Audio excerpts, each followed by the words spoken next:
이 시간 하나님께서 우리에게 주시는 말씀은 마가복음 1장 12절부터 13절까지 말씀입니다. 신약 성경 53면에 있습니다. 마가복음 1장 12절부터 13절까지 말씀, 제가 말씀을 봉독해 드리겠습니다. 성령이 곧 예수를 광야로 몰아내신지라. 광야에서 40일을 계시면서 사탄에게 시험을 받으시며 들짐승과 함께 계시니 천사들이 수종을 들더라. 아멘. 오늘 말씀을 생각하면서 따라하겠습니다. 인생의 광야길을 기도와 순종으로 이겨내겠습니다. 아멘. 성지순례를 다녀오신 분들은 아시겠지만은 필수적인 코스 중에 하나가 시내산에 오르는 길입니다. 어떤 분들은 낙타를 타고 가기도 하지만은 저는 모세가 걸어간 그걸 생각하면서 아주 새벽녘에 시내산을 오르게 되었습니다. 시내산이 풀 한 폭이 제대로 없는 메마른 광야인데요. 거기에서 이제 하나님의 위대하심 느끼면서 한편으로는 메마른 광야의 그 모세의 아픔을 또 느낄 수가 있었습니다. 이 광야는 먹을 것도 마실 물도 없고 낮에는 섭씨 40도가 올라갔다가 밤에는 또 살을 애는 영하의 추위가 오기도 하는 변화무쌍한 그런 날씨입니다. 이런 광야에서 참 견디기 힘든 경험에서 많은 신앙의 선진들, 모세와 다윗, 이스라엘의 백성들은 물론 베드로와 또 바울 등 위대한 믿음의 선진들도 그 인생의 광야를 경험을 하였습니다. 이것은 곧 하나님을 믿는 모든 성도들에게는 필수적으로 그려야 될 과정임을 예고하신 것과 같다라고 할 수 있습니다. 여러분, 인생은 광야입니다. 기쁨과 즐거움도 있지만 고통과 시련이 있습니다. 실패라는 광야, 때로는 파살이라는 광야가 밀려오고 이별과 슬픔이라는 광야, 또 사랑하는 사람과 사별이라는 광야를 필히 건너가게 되어 있습니다. 이 광야 같은 세상에서 하나님은 우리들을 아주 특별한 하나님의 학생으로 우리를 불러주셨다는 거죠. 이 학교는 그리스도인이라면 누구나 다 입학해서 졸업을 해야 되는 것이 바로 이 광야 학교의 과정이다라는 것입니다. 오늘 보면 예수님도 세례를 받고 공생애를 시작하기 직전에 먼저 광야로 나가셨다고 그랬습니다. 하나님의 자녀로 부름받은 성도 여러분, 하나님께서 인도하시고 하나님께서 연단하시고 하나님께서 끝내 가나안 땅 하나님 나라를 이끄심을 믿고 여러분 각자에게 주신 인생 광야 학교를 은혜롭게 다 졸업하게 되시길 축복드립니다. 그렇다면 주님께서 먼저 걸어가신 이 광야는 어떤 영적인 의미가 우리에게 있겠습니까? 먼저 성령님이 강권적으로 이끄시는 광야다라는 거죠. 여기에는 연단의 과정이 있음을 보여줍니다. 12절 말씀에 성령이 곧 예수를 광야로 몰아내신지라라고 말씀합니다. 다른 복음서 마태와 누가 복음서에는 예수님께서 성령에 이끌리어, 헬라어로 아나고라 그러는데요, 이끌리어서 광야로 갔다 이렇게 하는데, 오늘 마가복음에서는 헬라어 이 에크발로라에서 광야로 쫓김을 당하고 내던지고 몰아내었던 이런 강한 표현으로 성령에 의해서 광야로 강제로 추방당하는 모습으로 표현되고 있습니다. 이스라엘 백성들이 애굽을 탈출하자마자 광야로 내어보내셨듯이 예수님께서도 자신의 사역을 시작하기 전에 먼저 광야로 성령에 의해서 강권적으로 이끄심을 받았다는 것을 볼 수가 있습니다. 우리가 집에 혼자 있는 것도 두렵고 힘든 일인데 이 짐승과 또 먹을 것, 또 날씨도 제대로 이렇게 보장되지 않는 이 광야에서 홀로 있기에는 너무나 두렵고 무서운 장소다라고 할 수 있습니다. 이런 곳을 향해서 예수님은 성령의 인도하심을 받아서 광야 한가운데로 나아갑니다. 하지만 성령님이 함께 하심으로 광야는 더 이상 두려운 것이 아니다라는 것을 우리는 생각할 수 있어야 됩니다. 비록 육체적으로, 정신적으로, 영적으로 많은 악한 세력들이 둘러싸여서 고통을 준다 할지라도 우리가 성령님을 제대로 믿고 의지만 한다면 더 이상 이 광야의 아픔과 고통은 우리를 실패하게도 아픔을 줄 수도 있는 그런 곳만이 아닌, 오히려 성령님과 함께하기 때문에 우리는 이 광야를 믿음으로 승리하는 그런 역사를 이루게 될 것입니다. 그래서 이 광야가 우리에게 주는 중요한 이 의미는 연단이요 훈련이다라는 거죠. 우리가 군대 맨 처음에 들어가면은 정예 군인을 만들기 위해서는 제일 먼저 가는 곳이 바로 신병 훈련소로 보내집니다. 특수한 임무를 위해서 때로는 필요한 요원들을 고르고 뽑아내어서 가장 혹독한 훈련을 거쳐서 정예 요원이 되게 하는데요. 그래야 어떠한 명령도 한치의 오차도 없이 수행해낼 수 있는 정예 군인이 될 수가 있습니다. 그래서 이러한 훈련을 거쳐 나온 병사들은 어떤 환경에 처한다 할지라도 결코 좌절하거나 두려워하지 않고 그 혹한 상황에서도 잘 이겨내는 것을 볼 수가 있습니다. 그러므로 성도인 여러분은 지금 인생 광야의 현장에 있다 하더라도 내몰려 있다 하더라도 놀라지 마십시오.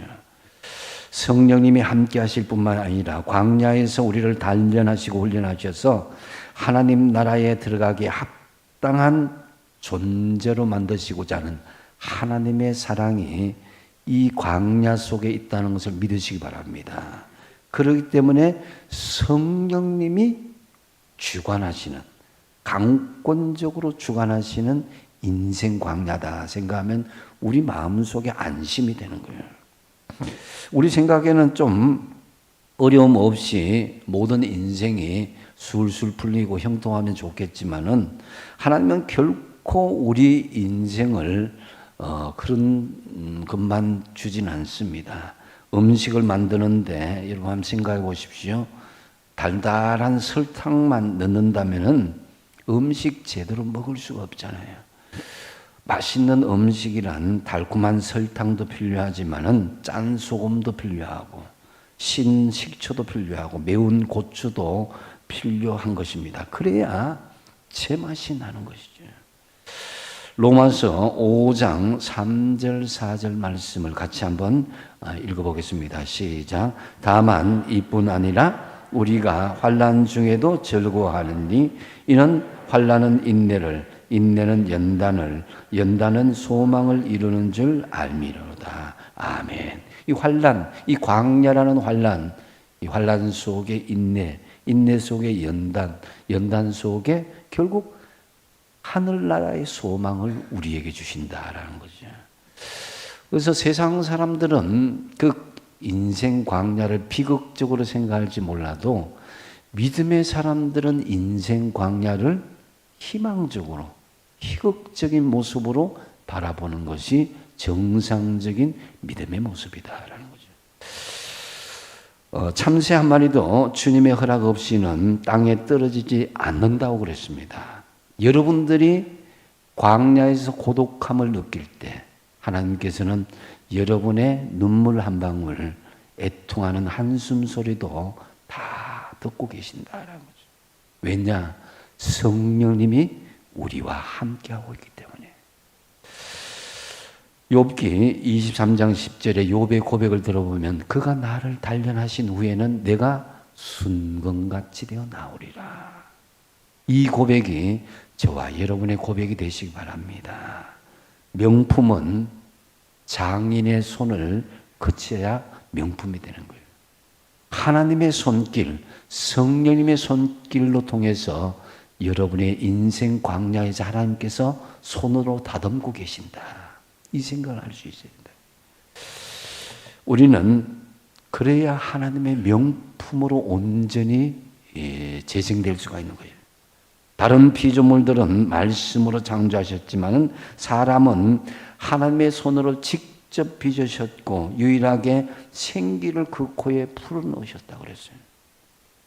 다른 피조물에게는 주지 않으셨던 다양한 복을 주셨는데 이런 과정이 있었기에 인간이 만물을 다스리는 존재, 피조물의 어뜸이 되도록 한 것입니다. 하지만 아담의 타락으로 말미암아 인간은 하나님이 주신 형상과 특권을 상실하였습니다. 그렇기 때문에 타락한 인간이 하나님의 형상을 회복하고 하나님 주시는 진정한 복을 누리려면 그만큼 하나님의 연단의 과정을 다시 거쳐야 되는 거예요. 이는 인간 마음대로 단련받는 것이 아닌 성령님의 강권적인 연단으로 가능하게 된 것인데요. 여러분, 하나님께서는 이스라엘 백성들이 애굽에서 나온 후에 가나안 땅으로 바로 직행하지 않도록 했습니다. 광야를 돌고 돌려서 인도하신 것도 바로 이런 과정에 있다는 것입니다. 애굽에서 나온 이스라엘 백성들, 그들은 애굽의 세속의 때가 너무나 많이 묻어 있었습니다. 그들은 하나님이 약속하신 거룩한 땅 가나안에 누리기에는 너무나 타락한 모습이었다는 거죠. 우리도 이 땅에 발을 묻혀 사는 동안 어머로 양으로 너무나 많은 타락한 세속적인 모습이 묻혀 있기에 광야의 과정을, 이 연단의 과정을 거치지 않고 온전한 하나님 나라에 이를 수가 없다는 것을 알아야 되는 거예요. 지난번 어떤 분이 꿈에 하나님을 만났을 때에 경험을 이야기하는데 어땠을 것 같아요? 할렐루야 하나님 그랬을 것 같아요. 두려워서 너무 무서웠다 그래요. 하나님을 직접 배웠고 음성을 들으니까 뭐가 생각나요? 내가 부끄럽다는 거예요. 우리도 마찬가지예요. 지금 하나님 앞에 딱 선다고 하면요, 하나님 할렐루야 하는 그런 예수의 보혈로 나가는 것도 있지만 한편으로는 우리가 이 세상에 묻은 때가 너무나 많기 때문에 부끄럽고 죄 많은 모습에 숨고 싶은 부분도 있을 것이다 라는 거죠. 그렇기 때문에 우리는 하나님께 주시는 인생 광야에 끊임없이 연단당하고 재련당할 수 있는 그 과정이 있어야 된다라는 거죠. 그것이 바로 영적인 은혜, 연단의 과정이 있다는 것은 희망이 있다는 것입니다. 여러분의 삶 속에 다양한 인생 광야를 경험하고 있다. 그것은 절망이 아니라 희망이 있음을 믿으시기 바랍니다.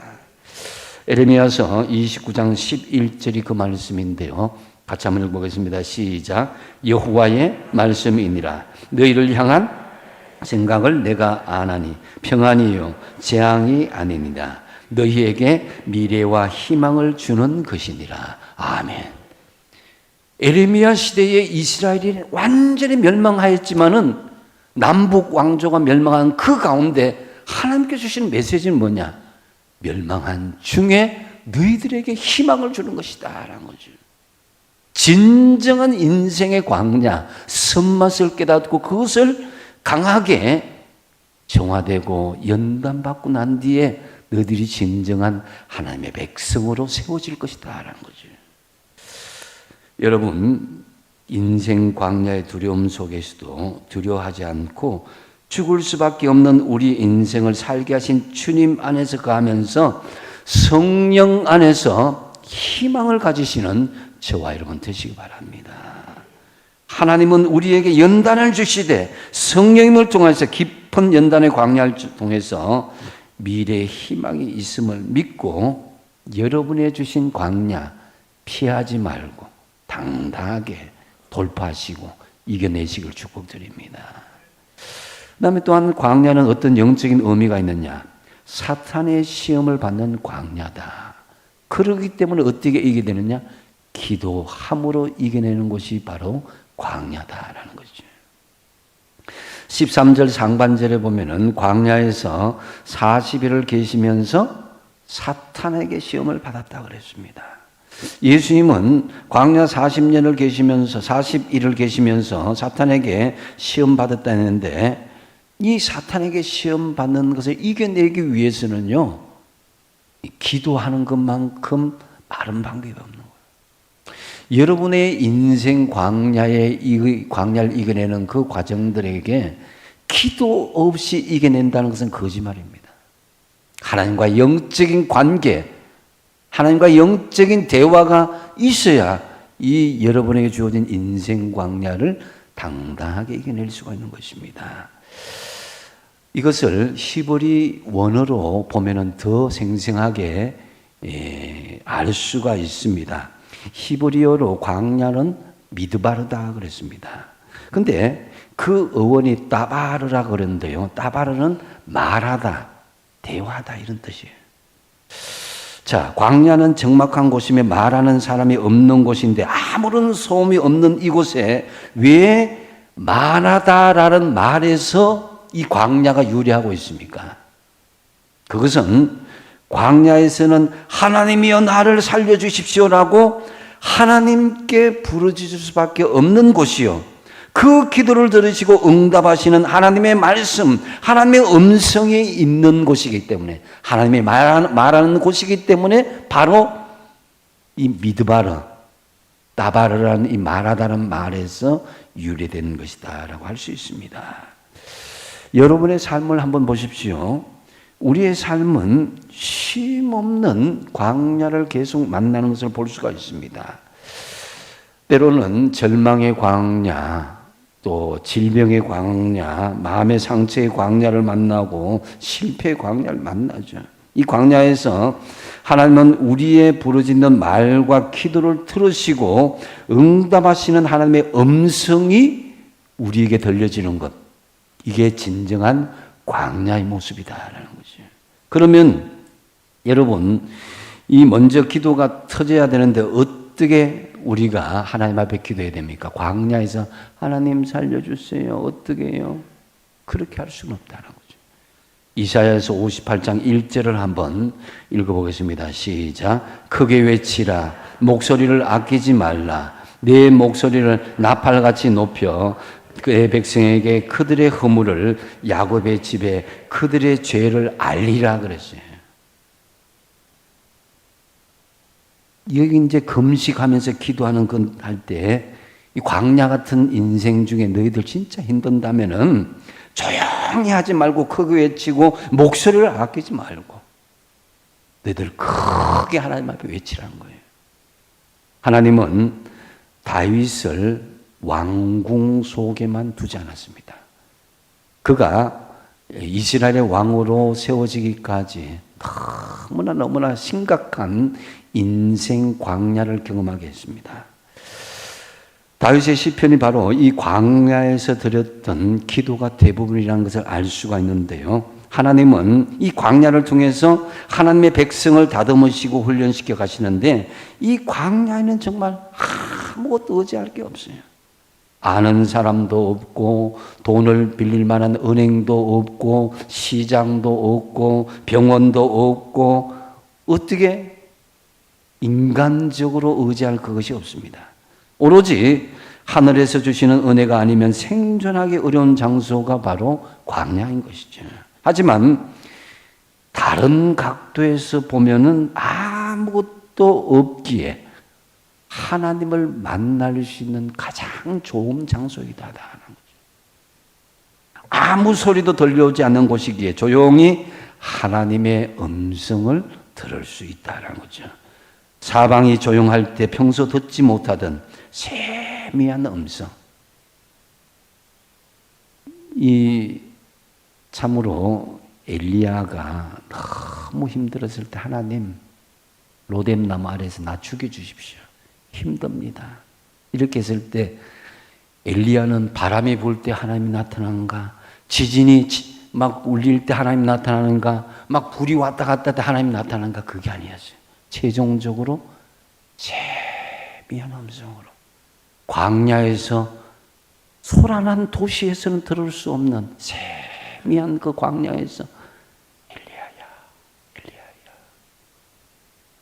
어쩌면은 우리의 인생길에서 영적인 하나님과의 관계의 안테나가 부러졌기 때문에 하나님은 끊임없이 우리에게 말씀하시는데 그것과 관계하지 못하기 때문에 분주함으로, 바쁨으로, 시끄러움으로 하나님의 음성을 듣지 못하는 우리의 영적인 모습일 수 있다. 이 생각을 할 수 있어야 된다는 거죠. 그렇기 때문에 하나님께서는 우리를 때로 광야의 홀로 만들어 주신 거예요.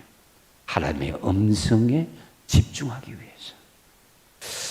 그래서 어떤 때는 친구나 가까운 이웃들, 친척들, 가족들 위로의 소리를 듣고 싶습니다. 내가 인생 광야 외로울 때 전화기를 막 돌리잖아요. 문자를 보내잖아요.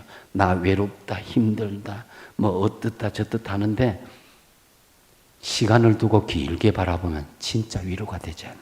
오히려 말하고 난 뒤에 내 마음이 허전하고 돌아오는 것은 비난과 비웃음의 소리가 들려올 때 내 마음은 또 상처가 오는 거예요. 그렇기 때문에 여러분, 사람과 환경의 모든 것을 다 제껴버리고 하나님과 홀로 만나는 광야에서 하나님과 대화하시기 바랍니다. 기도하시기 바랍니다. 그래서 여러분, 골로새서 3장 2절 말씀 한번 같이 한번 읽어보겠습니다. 시작. 위의 것을 생각하고 앞뒤 좌우 어느 곳을 살펴보아도 막막하다고 생각하지 마시고 하늘은 여전히 열려져 있습니다. 하나님은 우리와 대화하기 위해서 우리를 바라보고 있고 우리를 긍휼히 여기고 있고 우리에게 말씀하시고자 하는 거예요. 그 음성에 귀를 기울일 수 있어야 된다는 거죠. 그래서 우리가 사방으로 우겨쌈을 당하여도 쌓이지 아니하며 답답한 일을 당하여도 낙심하지 아니하며 핍박을 받아도 버림받지 아니하며 끄꾸러뜨림을 당하여도 망하지 아니하면 하나님이 우리와 함께하고 있기 때문이요. 우리의 기도의 음성에 듣기 때문이라는 것을 믿으시기 바랍니다. 비록 광야의 길은 이 세상이지만 하나님은 여전히 우리와 함께 하시고 어떤 사탄의 시험에도 그러기 때문에 여러분들이 기도의 끈을 놓지 말아야 되는 이유가 여기에 있는 거예요. 여러분, 찬송가 369장 2절에 보면 시험 걱정 모든 괴로움 없는 사람 누군가 부질없이 낙심 말고 뭐라고요? 기도드려 하리라. 이런 진실한 친구 찾아볼 수 있을까? 우리 약함 아시오니 어찌하니 아릴 수가 있을까? 마태복음 7장 11절 말씀 한번 같이 한번 읽어보겠습니다. 시작. 너희가 악할지라도 좋은 것으로 자식에게 줄 줄 알거든 하물며 하늘에 계신 너희 아버지께서 구하는 자에게 좋은 것으로 주시지 않겠느냐. 할렐루야. 하나님은 구하는 자에게 좋은 것으로 주지 않겠느냐. 하나님이 얼마나 우리가 답답하면은 얼마나 분주하고 바쁘게 살면 인생 광야로 보내겠습니까? 예? 아프게 하고 물질이 어려움 주고 힘들게 하고 왜 그러겠습니까? 너 나 좀 나하고 대화 좀 하자. 이야기 좀 하자인 거예요. 사탄의 시험을 받는 것 여러분 기도하는 사람에게는 아무것도 아니에요. 예상치 못하게 인생 광야길을 걷게 된 것도 기도하는 사람에게는 아무것도 아닐 뿐만 아니라 오히려 하나님을 깊이 만나는 기회임을 믿고 여러분 또 기도하고 또 기도하시기 바랍니다. 에레미야서 29장 12절 13절 같이 읽겠습니다. 시작. 너희가 내게 부르짖으며 내게 와서 기도하면 내가 너희들의 기도를 들을 것이요 너희가 온 마음으로 나를 구하면 나를 찾을 것이요 나를 만나리라. 아멘. 참으로 사탄의 시험을 받는 인생의 광야길에서 여러분 하나님께 간절히 부르짖고 온 마음으로 하나님을 구하심으로 하나님을 만나고 기도 응답받는 저와 여러분 되시기 바랍니다. 또한 인생의 광야 영적인 의미는 들짐승과 천사들이 공존하는 광야다 하는 거예요. 여기에는 하나님의 말씀에 순종함이 있어야 들짐승과 천사들이 공존할 수 있는 거예요. 13절 하반절에 보면 덜짐승과 함께 계시니 천사들이 수종 들더라 그랬습니다. 덜짐승이라는 것은요, 하나님을 모르는 그런 존재들을 이야기하는 거예요. 근데 우리가 세상 속에 그렇게 살고 있어요. 좋은 사람들에게만 둘러싸이는 것이 아니라 우리를 삼키려고 하는 많은 어머니 양으로 보이지 않는 세력들이 있다는 거죠. 이런 험악한 광야에서 주님께서 덜짐승과 함께하며 천사들이 수종 들었다는 것은요, 예수님께서 사놓은 덜짐승과 같은 마귀의 시험을 이겨내고 천사들의 도움을 받았다는 것인데요. 그런데 그 사나운 덜짐승도 주님 앞에 순종하며 천사들이 수종 들게 된 이유가 뭐겠습니까? 어떻게 예수님께서 마귀의 시험을 이렇게 이겨낼 수가 있었겠습니까? 그것은 바로 예수님께서 말씀으로 이겨내시고 말씀 앞에서 순종하였기 때문이다라는 거죠. 예수님께서 광야에서 시험받은 것은 세 가지입니다. 그죠? 돌을 떡으로 만들어라 그랬습니다. 세상의 빵이 너를 행복하게 하리라. 육신의 정욕이에요. 그 다음에 성전 꼭대기에서 뛰어내리라. 하나님의 능력을 자기 자신의 것이냐 그렇게 드러내라, 자랑하라. 안목의 정욕이에요. 그 다음에 나를 경배하라, 절하라. 이런 것은 하나님의 영광이 아닌 이생의 자랑을 이야기하는 거예요. 이 모든 시험을 예수님께서는 말씀으로, 신명기 말씀으로 또박또박 그 사탄 마귀에게 대적하고 이긴 것을 알 수가 있습니다. 그러므로 우리 여러분도 우리에게 인생 광야에 시험하시면서 하나님께서 말씀에 순종하는지 우리에게 확인하고자 하는 절차가 있다는 거죠. 그러면 여러분들이 말씀에 무지하면은 하나님 말씀에 순종하고자 하는 이것이 부족해진다는 거죠. 광야는 순종을 배우는 것인데요. 하나님의 말씀에 절대 순종하기 위해서는 여러분들이 평소에 하나님의 말씀에 잘 따르고 묵상하고 가까이 할 수 있는 그런 사람이 될 때에 말씀에 순종하는 사람이 될 수 있다는 거죠. 여러분, 이스라엘 백성들이 애굽에서 나왔을 때에 여호수아와 갈렙만이 거기에 가나안 땅에 들어갔어요. 왜 그랬을까요? 하나님 말씀에 순종하였기 때문에. 사람에 흔들리지 않고 환경에 흔들리지 않았어요. 예수님은 광야에서 순종하는 삶을 배우셨는데요. 그래서 예수님은 늘 광야로 나가서 하늘의 뜻을 묻고 그들의 순종하는 것을 볼 수가 있습니다. 그렇기 때문에 마지막 게세마네 동산에서 내 뜻은 이 잔을 마시지 않는 것이지만 그러나 나의 원대로 마옵시고 아버지의 뜻대로 하옵소서. 십자가의 길을 주님 말씀에, 하나님 말씀에 순종하며 걸어갈 수 있었던 것입니다. 그러므로 광야에서는 우리 마음대로 행동해서는 안 되고 가고 싶다고 내 마음대로 함부로 다녔어도 안 된다는 거죠. 그래서 여러분, 예수님은 하나님 말씀에 절대적으로 순종했는데 그 절대 순종은 80%, 90%, 95%, 99% 아니에요. 100% 순종이에요. 주님의 말씀을 전적으로 따르도록 우리가 의지하고 순종할 수 있어야 되는데요. 왜 그러냐? 신명기 8장 2절 하반절에 이 말씀하십니다. 같이 한번 읽어보겠습니다. 시작. 내게 광야길을 걷게 하신 것을 기억하라. 이는 너를 낮추시고 너를 시험하사 내 마음이 어떠한지 그 명령을 지키는지 지키지 않는지 알려하려 하심이라. 아멘. 여러분, 하나님은 우리를 인생 광야길로 막 학교에 집어넣고 너희들 순종하는지 말씀대로 사는지 내가 한번 시험하겠다는 거예요. 메마른 광야, 너희들이 힘들고 어려울 때 하나님 말씀에 진짜 순종하는지 안 하는지 한번 알아보겠다는 것입니다. 그렇기 때문에 하나님, 내가 하나님 잘 믿는 백성인데, 예수 잘 믿는 사람인데, 교회 열심히 다니는 사람인데 왜 이런 어려운 시험들이 나에게 닥치는 것입니까? 여러분의 신앙의 진정성을 알아보기 위해서예요. 아브라함은 하나님이 원하시는 길인 가나안에 들어갔다가 가뭄을 만나게 되죠. 아브라함은 가뭄을 견디지 못하고 하나님이 지시하지 않는 땅, 애굽으로 가버리죠. 먹고 살기 위해서. 우리도 흔히들 그럴 수도 있잖아요.